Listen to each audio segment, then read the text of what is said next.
I came across something really interesting the other day. The Boston University School of Medicine found that women who have their last child in their 30s are more likely to live into their 90s. And not only that, the New England Centenarian study found that women who naturally have children into their 40s are more likely to live to 100. And here's the takeaway from that, okay? It's not that having kids makes you live longer. That's not what they found. What they found was that it may be a sign that if you can naturally get pregnant at those later ages in life, that your body is aging more slowly. But here's the thing. If I'm going to live to 100, I don't want just more years. I want good years. Because living longer only matters if you're living well, right? And this is gonna be so much fun. We're gonna set that aside. I had kids at 34, almost 35, then 38, then 40, almost 41. So I am among these women that they say could potentially live to be 100. And I'm only 53. So more years means I better take better care of myself, right? And that is what I got this for. Bum, bum, bum. Sprouting jar kit. Have you heard about these? The Sprouting Company, I heard about these originally from some influencer whose name I can't remember. She has this short blonde bob and she's really cute. And I learned about sprouting from her. And then the Sprouting Company, I think they were on Shark Tank, they came out and they have this big product line and you can subscribe. And I was like, you know what, I really love that and I want to do it, but it's a little too expensive for me. So I thought, can I do it cheaply? And so I looked on Amazon and look what I got. I got a sprouting jar kit. So we're gonna unbox it together and we're gonna check it out. Hopefully it's easy to open. It is. Thank you, thank you. All right, so this is just literally from Amazon. The whole thing, the kit, the seeds, everything, only cost me like $55. And I don't have to subscribe to anything because I can, well, you can go on Amazon, subscribe and save, and you can subscribe for seeds however often you need them. But here we go. Look at that. This is so cool. So here's our growing jar. Let me get out the other one. This is our growing jar. These are where we grow our sprouts. And then these, look at that. There's like these little screens. And then these things. And so you put the screen in there. And you put that on there. Obviously you're gonna put the seeds and stuff in. But then there's airflow through that thing. And then you set it like that. And that's how you grow it. They don't have to be on the little like slanty thing like the Sprouting Company has. But I mean, it's this easy, my gosh. Who wouldn't want to grow their own food, their own organic food, right in the privacy of their own home? So here we go. All right, so that's what's in the box. Let's check out the seeds. Put that over there. Oh, what's this? Oh, t-shirt. Legend of Zelda. Okay. That's for my son. All right, and now we have our broccoli non-GMO heirloom sprouting seeds. So I did just get broccoli because that seems to be the superfoodiest of all superfoods. And so all I'm gonna do is follow the directions on here and we're gonna get to sprouting. First step in the process is to wash everything with hot, soapy water and give it a good rinse to get all the soap off. Then, once everything is clean, for a 32-ounce jar, which is what I have, we're gonna put in 2 tablespoons of seeds. These are broccoli sprout seeds. For a 16-ounce jar, you would only use 1 tablespoon, but for 32, we're gonna use 2 tablespoons. And the next step is to clean them, okay? So we're gonna take our water and we're gonna fill up the jar. Boop. Put on our lid.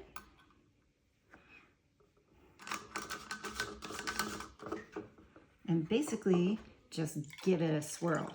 Remember, the lid is open. Don't shake it. So you're giving it a swirl. And then, when you're done giving it a swirl, since it's getting kind of coagulated at the bottom, we're gonna drain a little, okay? And then we're gonna swirl it some more. Now we got more room. The whole point is to get them clean. The same way you would with quinoa, if you ever rinse quinoa, or lentils, if you have to rinse lentils, you just give it a good swirl. And then drain out all the water. And you can see how it's all stuck to the side. All the seeds are stuck to the side. Now,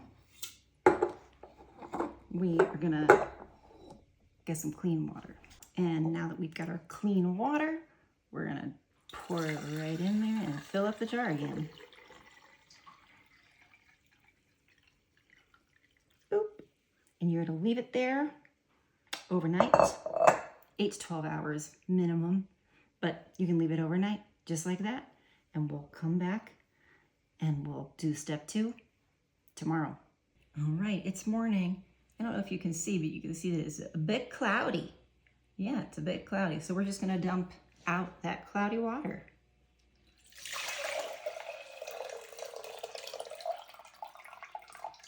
And let it drain really well.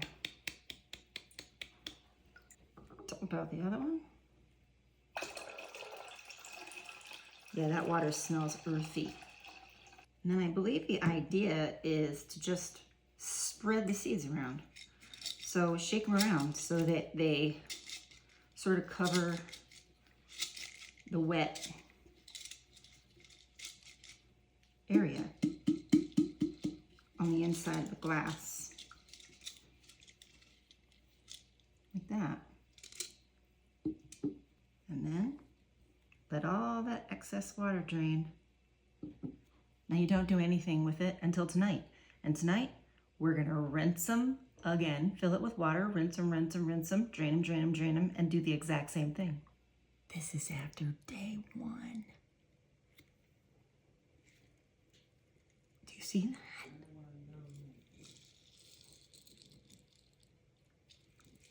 Look at that. So remember, morning and night, rinse, drain, and do it again. Okay, I'm on day 5 with these puppies.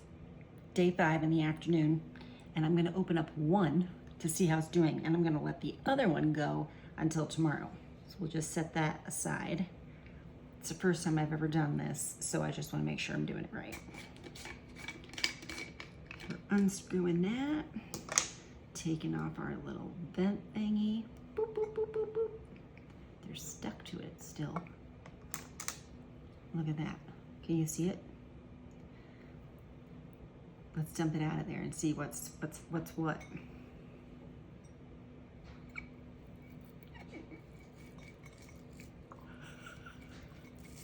This is amazing. It's amazing. Oh my gosh. That is, and it smells like broccoli. Like fresh broccoli, not like the stinky cooking kind, but fresh broccoli. Oh my gosh. This is a giant pasta bowl. Ooh. And it has like a peppery taste to it. But look at that. All of this big, huge mound grew in this jar. I think I'm just gonna put some salad dressing on here and go to town. I literally just threw some Italian dressing on here and we're gonna give it a taste. It tasted peppery originally, just raw and fresh. Let's see how it goes.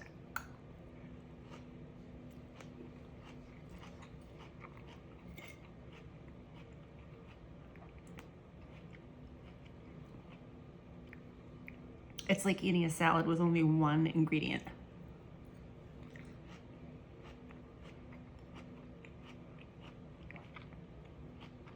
I can't believe I grew these on my countertop. It is day 6 and I just gave it a final rinse and drain.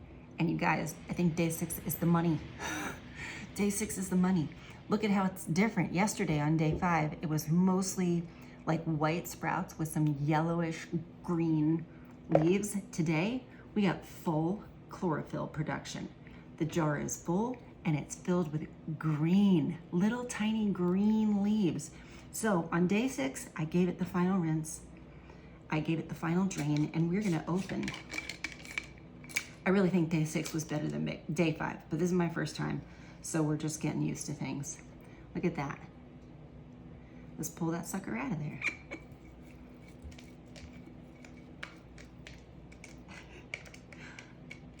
Wow. And it looks like inside there are still like yellowish green leaves, and I think that's okay because we're never putting these in direct sunlight. We're keeping them in indirect light the entire time. And I think this green on the outside, yellowish green on the inside is perfection.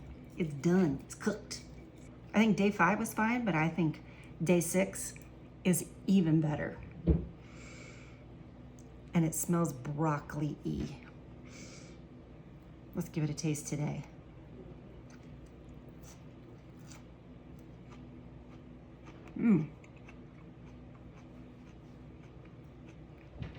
Still a tiny bit peppery,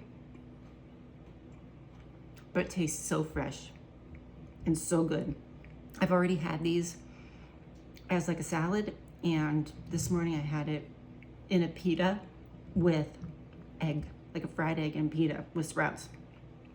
You can put these in everything. We're growing our own food.